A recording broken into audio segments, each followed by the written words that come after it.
અમદાવાદના કુબેરનગરમાં આવેલા સિંધુ હોલમાં એક લગ્ન પ્રસંગ ત્યારે યુદ્ધના મેદાનમાં ફેરવાઈ ગયો, જ્યારે જમણવારમાં પીરસાયેલા ખોરાક બાબતે બંને પક્ષો આમને સામને આવી ગયા.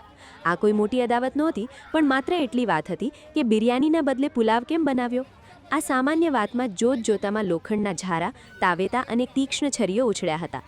વરપક્ષ અને કન્યાપક્ષ વચ્ચે થયેલી આ ભયાનક મારામારીમાં અનેક લોકો લોહીલુહાણ થયા છે અને હાલ સિવિલ હોસ્પિટલમાં સારવાર હેઠળ છે. આ અંગે જૂની દિલ્હીની 23 વર્ષીય કન્યા કશિશે વરરાજા સાગરવાણી, તેના ભાઈ અમૃત અને સાથીદારો સામે ગંભીર આક્ષેપો કર્યા છે.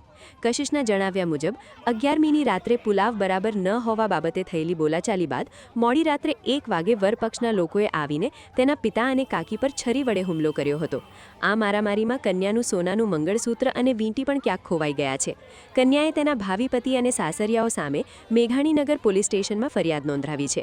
બીજી તરફ વરપક્ષ તરફથી આકાશસિંહે વળતી ફરિયાદ નોંધાવતા જણાવ્યું છે કે રાત્રે જમણવાર સમયે કન્યાના ભાઈ રિતિકે બિરયાનીને બદલે પુલાવ કેમ બનાવ્યો છે તેવી વાત કરી હતી, જેના બોલાચાલી અને પોલીસે આવીને બંને પક્ષે સમાધાન કરાવ્યા બાદ ફરી રિતિકે બબાલ કરી હતી.